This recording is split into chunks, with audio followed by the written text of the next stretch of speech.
Well, the legislature may not be sitting for the rest of the summer, but you can bet Doug Ford's new government is working hard behind the scenes preparing for the fall session.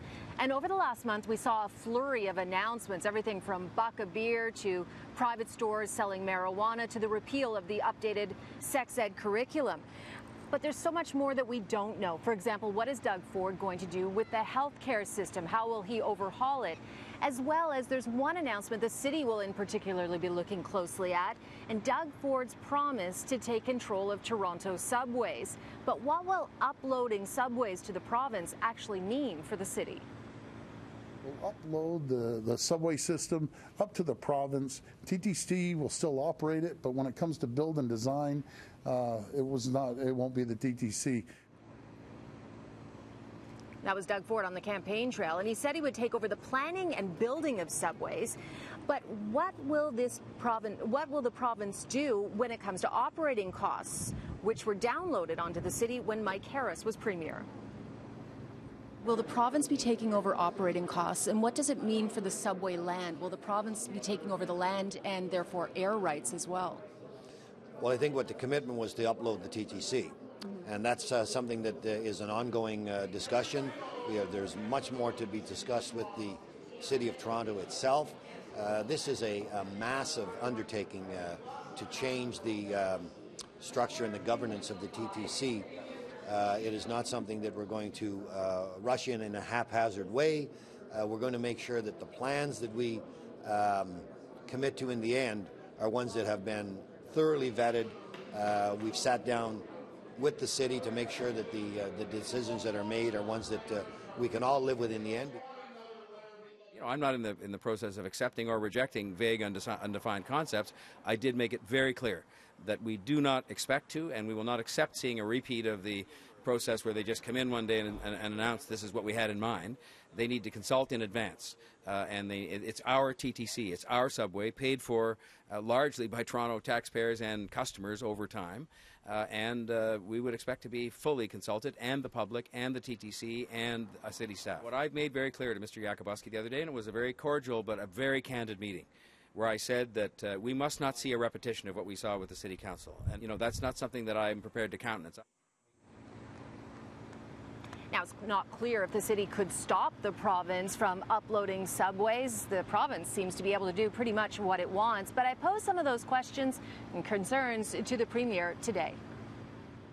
Will it help Toronto? Will it hurt Toronto? Like, what will this mean financially for the city if you take over control of the subways? Well, Cynthia, I think, when we take over something as large as transit, I think it's nothing but a benefit to the City of Toronto. We're taking this off their shoulders, and the reason we're doing it, as I've said all along, for 12 years, we just can't seem to get transit built in the City of Toronto. I said it before, David Miller couldn't do it, my own brother couldn't do it. He could save money, but he couldn't build transit. And John, he hasn't had an opportunity, or I should say Mayor Tory, hasn't had an opportunity to even put a shovel in the ground. And I'm not blaming him, by the way. It's a dysfunctional system down there, dysfunctional council. But hopefully it'll run a little smoother with 25 councillors, and we'll be able to get things done that gets people from point A to point B in a rapid fashion. Now, politicians meddling in transit for political gain has been a big reason why Toronto has fallen so far behind in building transit. Take the planned Scarborough LRT, for example. The Liberals switched gears and decided to fund the Scarborough subway instead.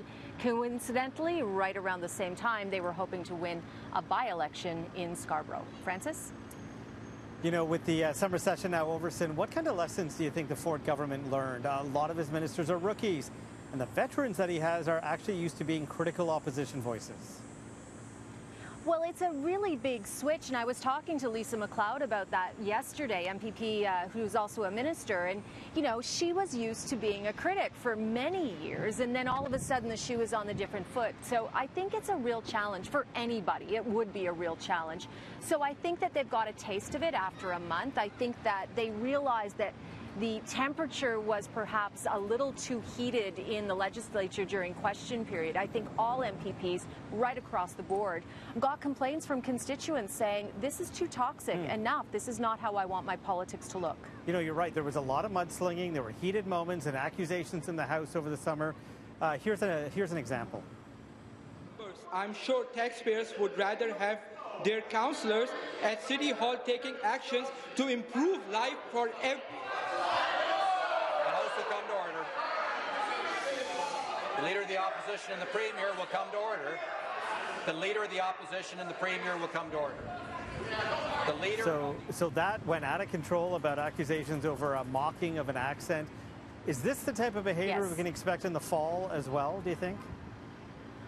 Well, it's a really good question, Francis, and I wonder if, you know, the summer session, which is rare in itself, usually there's a cooling down period after an election. It started right after the election, virtually. And I think people were still in, you know, that intense campaign mode, and I wonder if after the summer break, if things will be a little more subdued, a little calmer. We certainly did see that in the legislature in the last couple of days. Also, Doug Ford had an announcement at 4 o'clock today. He took a lot of questions, spent at least 15-20 minutes with the media, which he has never done in the past during the election campaign and in the last few weeks. And even at the very end of it, he said, "Is everybody happy?" with a big smile on his face. So I get a real difference, and no clapping too. So there's a real shift. And at the same time, when reporters are getting the questions in that they need and getting the time that they need to ask them, they are less aggressive as well. So it's kind of a win-win, I think, on both sides, and we'll see if that continues well, we'll see if when this cooler fall heads session prevail, resumes. for sure. Thank you, Cyn. We shall see.